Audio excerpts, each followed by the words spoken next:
Two teams vying for their very first Big 12 conference win take the field on Saturday as the West Virginia Mountaineers travel to Orlando to take on the UCF Knights in what could be described as a must-win game for both teams. Well, to break that game down, we've brought on someone who covers the UCF Knights, and we're going to talk to him and let him educate us a little bit about the team and what Mountaineer fans can expect on Saturday, and we're going to have that conversation right now. What is up, and welcome into this episode of Couz's Corner, your home for top-shelf college sports news and analysis surrounding the West Virginia Mountaineers. In today's show, we are bringing on Mr. Adam Eaton, who covers the UCF Knights over at the Sons of UCF podcast. Adam, what's up, man? Couz, always a pleasure. Thanks for having me back on, man. Can't wait to talk some ball with you. Same here, man. It's always fun, man. By the way, you can also catch Adam as part of the 365 Sports newsletter team, along with myself, where we cover all Big 12 teams all in one place. If you want Big 12 content in written and video form, go to 365sports.video. And, of course, you can find Adam over at the Sons of UCF on YouTube and at your favorite audio platform. Adam, do you think this is a must-win game for UCF? Couz, 1,000% a must-win game for UCF right now. A 3-game losing skid for the Knights in the Big 12 here. Fun fact for your audience out there, UCF, this is their third year in the Big 12. They have never won a conference game in the month of October. So things have been bleak around Orlando. And so this is a game where, you have an opportunity with a team like West Virginia coming to town. Right now, the Knights are favored in Vegas. I don't know how often that's going to happen for this team the rest of the season. This is one, you're at home, it's homecoming, 1 o'clock should be hot, so maybe a weather advantage. Everything sets up for the opportunity for UCF to go out there and play well and hopefully get a victory. And I think if that does not happen, I think there'll be some fans that are pretty disappointed with the Knights' performance if they can't pull one out on Saturday. Yeah, it's something that I've thought about too. I don't personally consider it a must-win game for the Mountaineers personally. But as you and I have discussed before, our fan base is in a bad way right now, man. You know, we've went through 6 years of mediocrity under the former coaching staff. There was so much hype and excitement around the Rich Rod hire, and for the team to be 2-4 and 0-3 in the Big 12, it's just been a super big letdown for a lot of people. I personally probably had lower expectations than some other fans anyway, because I knew it was a rebuild.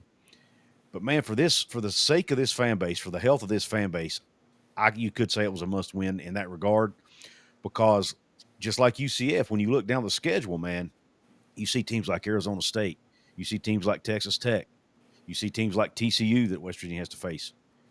Where do the wins come from, right? And you have another team who's going through a rebuild like UCF, another team who's bringing back an old coach, another team, going through a coaching change, who's reeling a little bit right now. To me, if there's any winnable game on the schedule, no offense, I think UCF is that game, especially if you want to win one on the road. So you could say it's a must-win for West Virginia, especially for the health of the fan base. And if you don't win this one, are you stuck with a 2-win season? And that is definitely not a good place to be. Yeah, same with the Knights. Again, I don't know how many games they'll be favored in throughout the rest of the season. And again, all due respect to the Mountaineers, This is one that they are, and they're at home. And so you would think that they have every advantage to potentially go out and play well. UCF historically has played better at home than on the road. And so you'd think those things set up. But it's a fan base too, Couz. I mean, UCF wins their first 3 games, and they do so in pretty convincing fashion. They trounced the Fighting Belichick's of Carolina. They beat an FCS program, and they slog a tough win over Jacksonville State. And I think a lot of folks thought, hey, maybe this rebuild is happening faster than we thought. Maybe Scott Frost has this team rolling quicker than we thought they would. And then obviously 3 straight losses. And so I think right now fans are kind of in that same boat where, like, I thought we had something here. And I think the problem for Knights fans, Couz, is if you go back and if you watched that Cincinnati game, first off, I apologize if you stood in there for 4 quarters, because that was a rough one. The Knights had chances to come back in that game. They just kept shooting themselves in the foot. If you watch the game before that against Kansas, they're winning that game game at halftime. And if it's not for just a completely futile offense in the third quarter by the Knights, they maybe come out with a win there. So they've been close in these games, just haven't broken through. And I think the fans really want to see that breakthrough, especially year one under Scott Frost. But Couz, if I'm being honest, are the UCF's time in the Big 12, they haven't really had that signature win. They haven't really had a lot of good wins to hang their hat on. And I think they'd love to at least begin to turn the tide a little bit and look at one of those, one of those sites that do the 16-1 ranking of the Big 12 and not be 15 or 16. I think they like to climb that ladder. And I think Saturday represents for them probably, or as we look at it today, the best opportunity to do that. You mentioned Texas Tech; they're on UCF schedule. BYU is on UCF schedule. You have Houston that's playing really well right now. Yeah, you have Oklahoma State, and maybe that's the other one you look at and say that's a possibility. You got to go to Baylor. So, to your point, we're looking at this as hey, is this a bowl team? All right. Can you find me 3 more wins on the schedule? Unfortunately, this is one that you go, okay, this one feels like it's more gettable than perhaps others. But nothing's ever solid with the Knights. So I don't want to assume this is gettable, but I do think it's a performance that Knights fans are really going to look at if it's not a victory and probably start to ask a lot of questions. Yeah, that's fair, and I think West Virginia's a similar boat. Now, we talked about the similarity of both teams having rebuilds, both teams having returning coaches, right? Call it the Nostalgia Bowl, is what I said in my write-up for the 365 Sports newsletter. But another similarity is the quarterback position.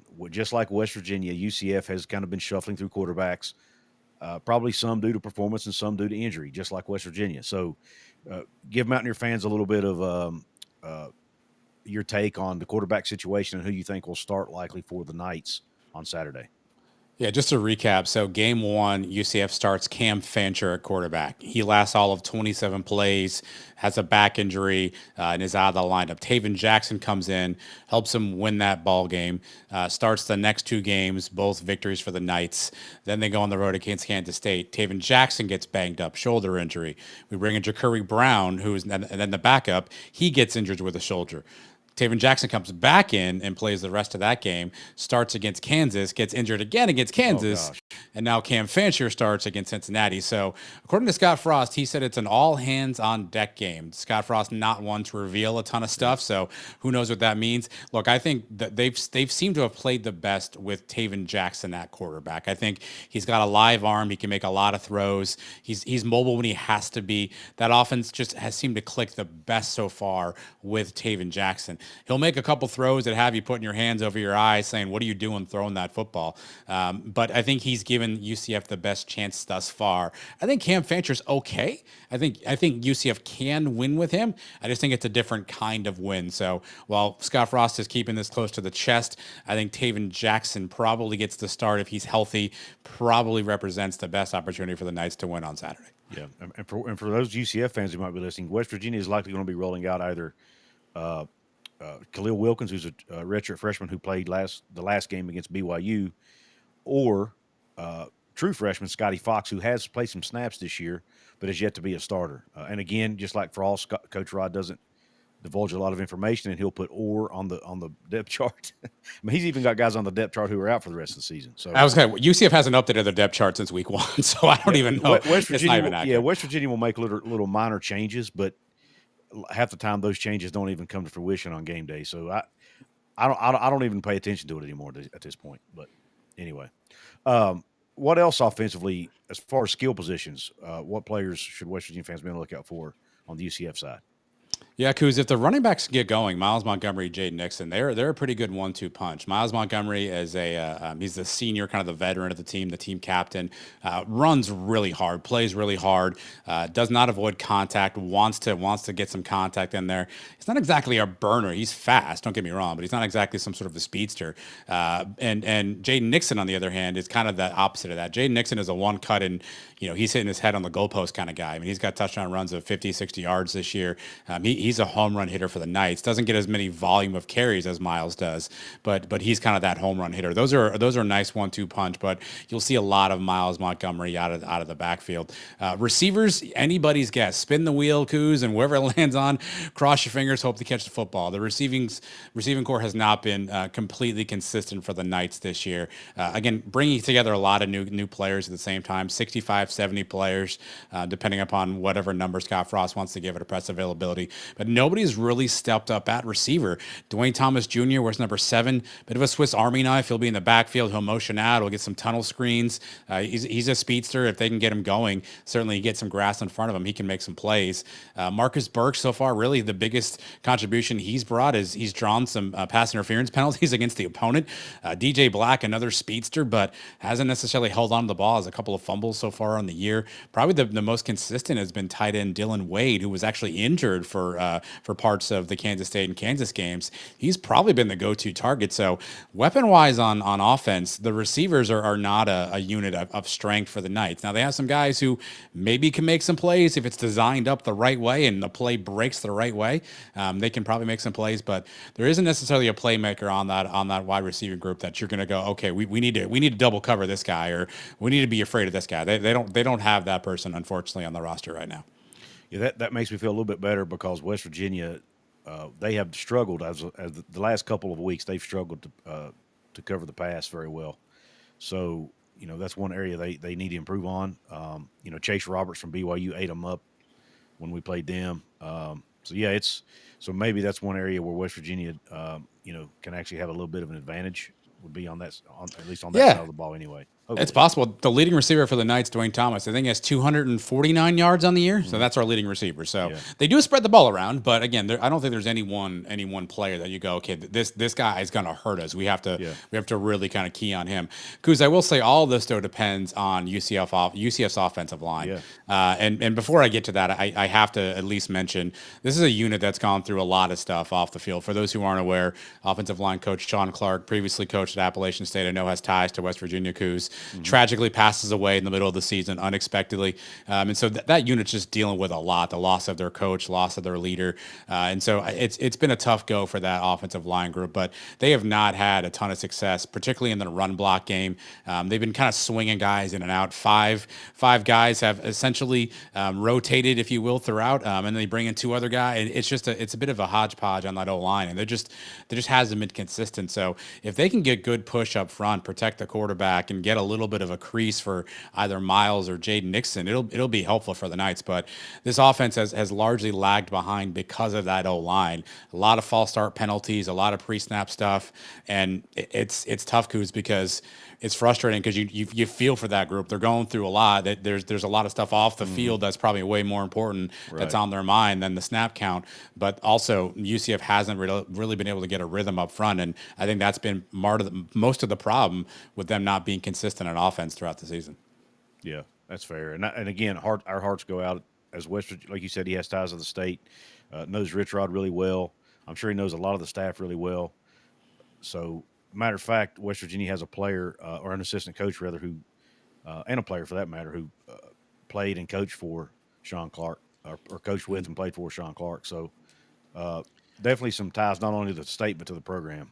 But so definitely hearts go out to the program and the players and the coaches. And I do want to add quickly, whose hats off to West Virginia. Scott Frost revealed on his Monday at press availability in the aftermath of Coach Clark's death. They got a lot of emails and calls and messages, and he told a story about getting a package at the office, and it was an envelope, and he opened it up, and cards just came spilling out, and it was from the West Virginia athletic staff, the football staff, and handwritten cards from coaches, administrators, and so I'm sure people sent a lot of nice notes, but he specifically mentioned how touched he was that staff, that entire athletics department, took the time to write handwritten notes of condolences to the entire staff. So that's awesome. So kudos to Rich Rod and Ren Baker, that staff up there for doing the right stuff. I think that meant a lot to Coach Frost, and it just kind of shows hopefully the culture that I know you're all trying to rebuild up there in Morgantown. Yeah, absolutely. Yeah, thanks for that. I had heard the same thing, but it's good to know.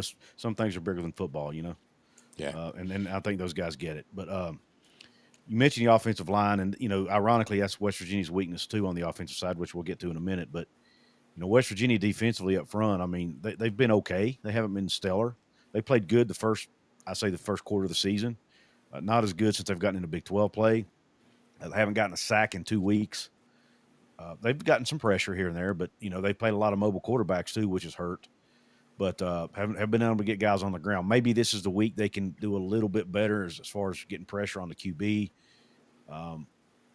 Especially if UCF's O line has had some struggles, and these teams who are rebuilding, Adam, it's I think that's the one position that takes the longest is the O line, because those guys have to be on the same page and have to it's all about getting reps together, and neither of these units have been able to do that until they started playing games 6 weeks ago. So it's just been tough. Well, O-line's a premium position in the portal, right? I mean, there's not that many that go in the portal, and obviously the ones that are grading out higher probably go to schools that are opening bags larger than what UCF and West Virginia want to do, right? So you're taking some guys maybe from backup roles from Group of 5 programs, and you're trying to bring them all together in a new system with new quarterbacks, new running backs. I think the fun thing about this matchup, Couz, is this reminds me a lot of the Spider-Man meme, right? I feel like these two programs are basically almost the same thing, just pointing back at each other, right? 65, 70 new players, a new coaching staff, a completely regutted roster, new offensive philosophy, new defensive coordinators. Like, this is an entire new operation.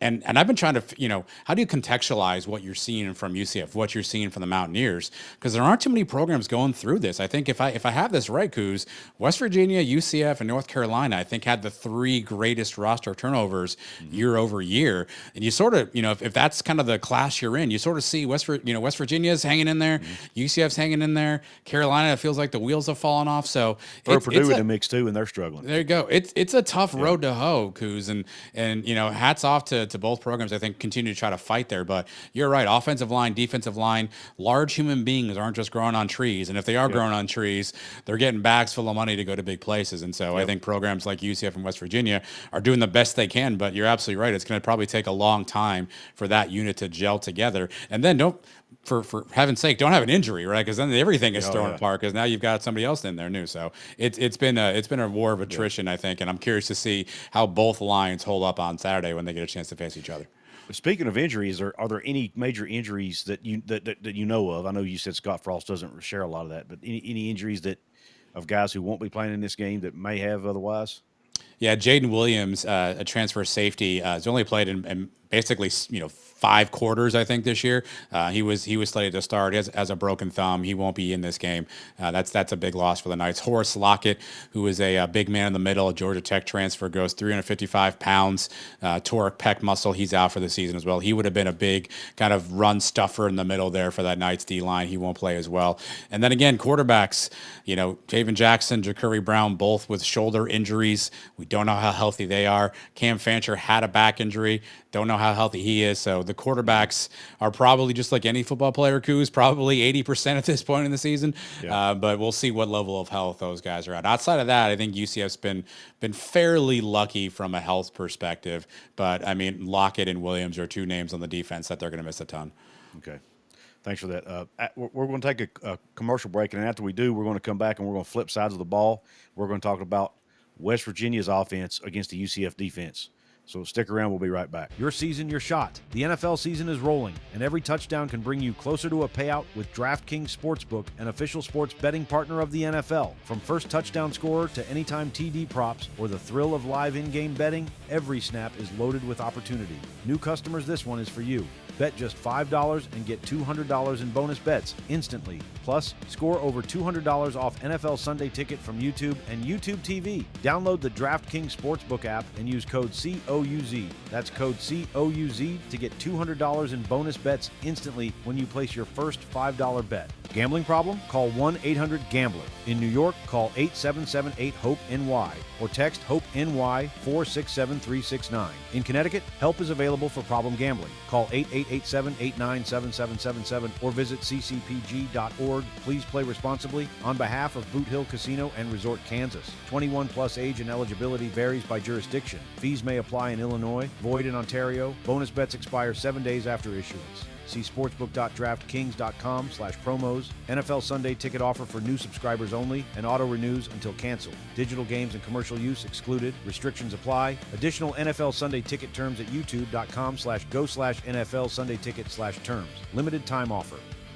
Plus, over $200 off NFL Sunday ticket from YouTube and YouTube TV. In partnership with DraftKings, the crown is yours. Hey, do me a favor. Go check out my good friends over at Appalachia Digital. If you need a brand new website for your small business, or if you're just looking to get found easier on Google, go check out appalachiadigital.com/Couz. These are the fine folks who designed my brand new website over at wvsportschat.com. They did a fantastic job. I love their work. I think you will too. So go check them out. appalachiadigital.com/Couz. Let them know Couz sent you. Now let's get back to the show. All right. Thank you for that, for being patient, letting us pay the bills around here. And let's go ahead and flip the script here, Adam, and talk about the other side of the ball. West Virginia's offense. First off, for UCF fans, West Virginia, I mentioned the quarterback situation. Likely be playing too young. We'll likely be playing a young quarterback. You may even see both guys in the game. Rich Rod has played more than one quarterback in every game this year so far. I don't expect that to change. And then running back, West Virginia's down to their third and fourth string running backs. The first two guys are both injured. Jaheim White out for the season.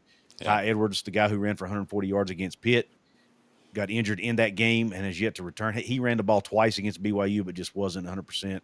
There's a rumor that he may be out for the season. So they've just been riddled with injuries. Second, Jaden Bray, number 2 wide receiver, out for the year with an injury. So, and their center has missed time with an injury. So it's just been a crazy year for injuries on that side of the ball. But nonetheless, they've had some struggles. Even before some of those guys went out, they were struggling. And, O-line has been a big part of that. So what does that,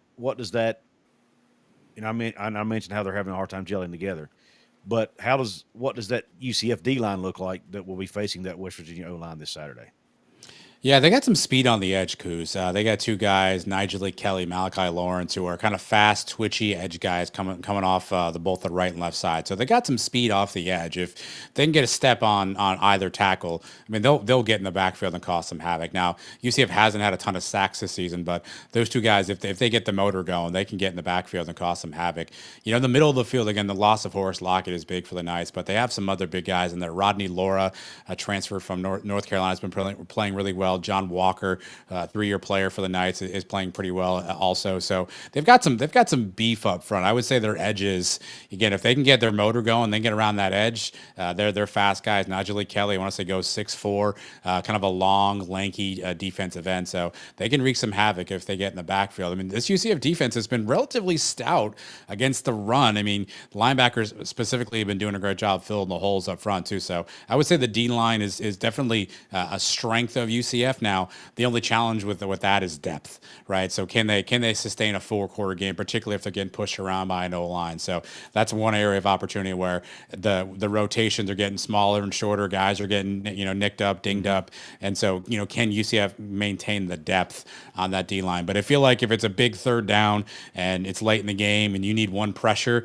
I think UCF's edges will definitely have a full motor, and they can certainly get some havoc in the backfield if West Virginia is not prepared for that. Yeah. Yeah, thanks for that. Definitely a concern as a West Virginia fan. Like I mentioned, the O-line's been struggling. Hopefully the bye week that they're coming off of, we failed to mention that West Virginia coming off a bye week, whereas UCF is coming off a hard-fought game against Cincinnati. Maybe West Virginia's been able to get some things fixed during that bye week. We'll see. We're not able to get as many guys healthy as they wanted to, but I'm sure they had some guys who were probably playing through some things that may have been able to get healthy.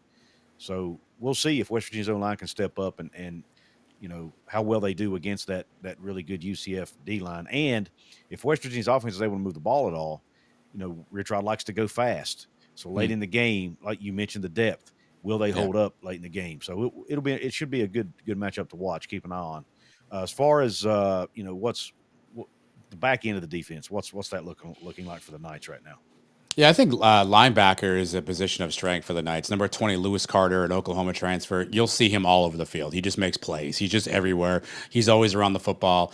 He's not afraid to. He's a smaller guy. I think he goes like 225, 230, but not afraid to throw his body around and make some tackles. You'll see him all over the place.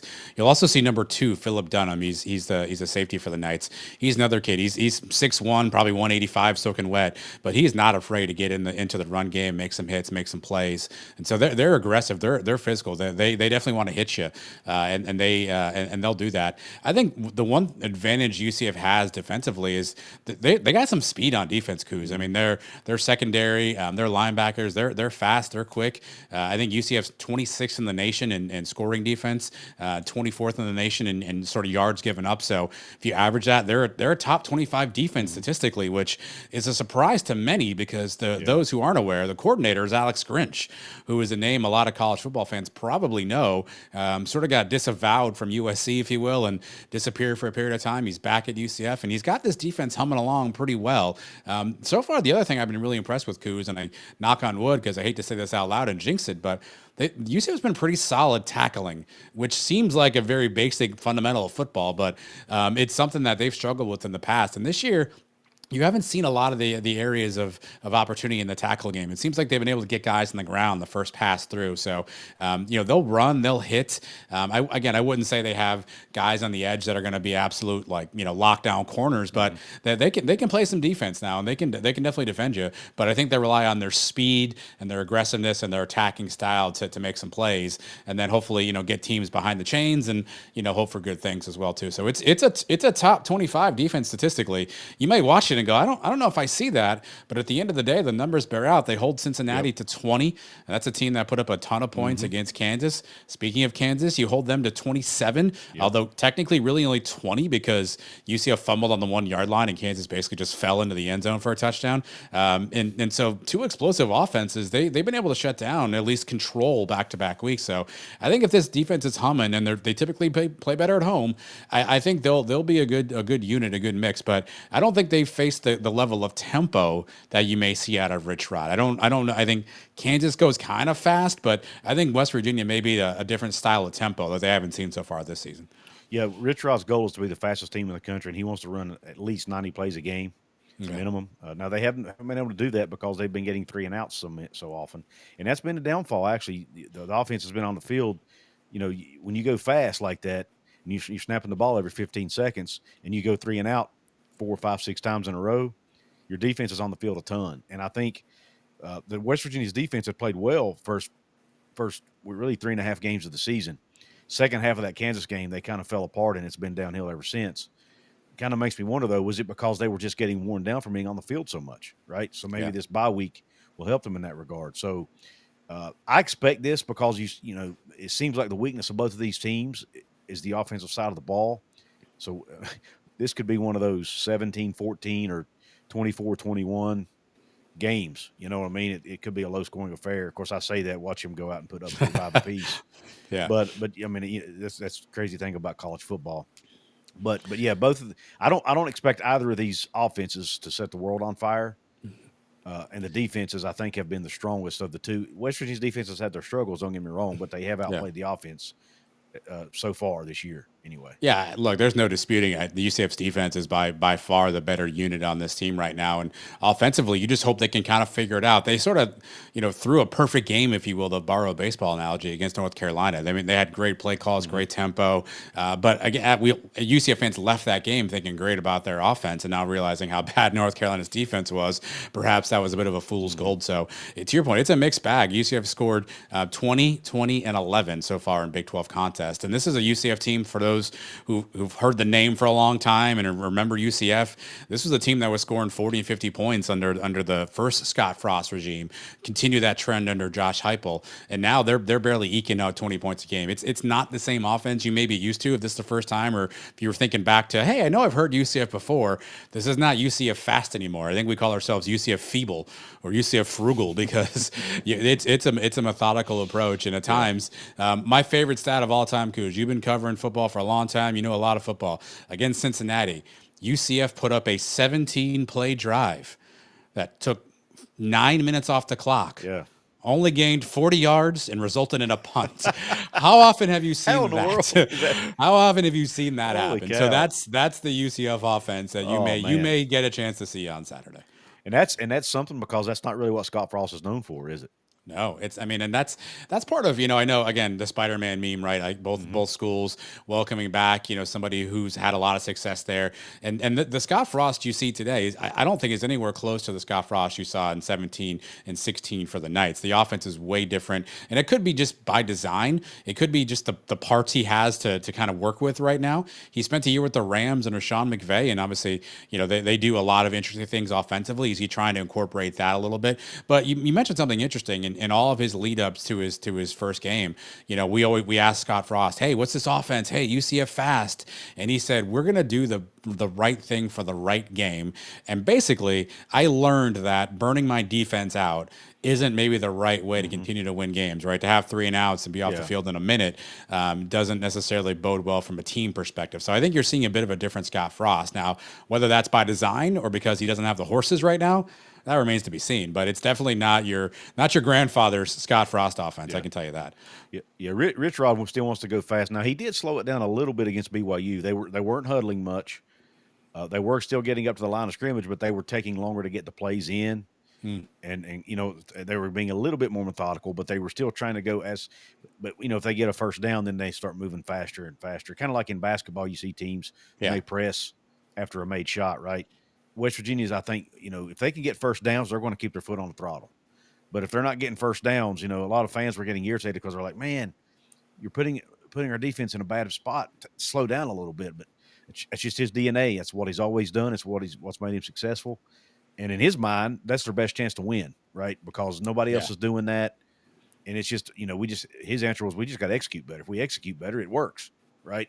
yeah. So, but I do think you're starting to see a little bit of what you mentioned, and get ready for a lot of QB run game because Khalil Wilkins, who may be the starter, he ran the ball 23 times against BYU. So Wow. the kid took a beating and just kept getting up and kept coming back for more. So he's a tough young man, and that's not a recipe for success. I don't think moving forward. You don't want your quarterback running it 23 times. He's not going to stay healthy long if you do that. Yeah. But we all know Rich Rod likes to run the football with his QBs, and unfortunately, it's been the only way they've been able to get any success in the run game this year so far, at least consistently anyway. But with some guys healthier, maybe this week it's a little different. We'll see. Yeah, curious to see how Alex Grinch prepares for this. I don't know how often they've faced off in my head off the top of my head. Probably not a ton, just based on where they've been at in certain Hmm. times. But certainly this is the fastest offense UCF's going to face. So curious to see how they counter this defensively. Do they go with more speed on the field? Do they want big guys up front? Curious to see how they think about the game plan on Saturday. Yeah. Well, Adam, real quick, man, before we sign off, let everybody know where to find you and your work once again. Yeah, Couz, YouTube is a really good spot. So go to Sons of UCF on YouTube. We'd love a follow if you think it's worth it. So we'd appreciate a follow there. We're on social media as well. Whatever you do, all that stuff at Instagram, X, Facebook, Threads, Blue Sky, TikTok. I think we're on all those. Just search Sons of UCF, you'll find us, and you can find our website sonsofUCF.com. And as you mentioned, 365sports.video. You'll see a weekly contribution from the Sons of UCF, both a video and an article giving you all the updates you want on the UCF Knights. Yep. Yep. And for those of you listening, it's again at Sons of UCF on X, on Twitter, whatever, and all the other social media platforms. And go to YouTube, check them out. Go to your favorite podcast platform as well. If you don't do YouTube, if you want to listen to those guys, check them out. They do great work over there. Adam, thanks for coming on the show again, man. It's been fun. And outside of this coming Saturday, good luck the rest of the way to the Knights. Oh, it's always a blast, Couz. Look forward Yeah, to talking to you soon. always. Everybody, God bless you. Thanks for listening. Thanks for watching. And Q Country Roads.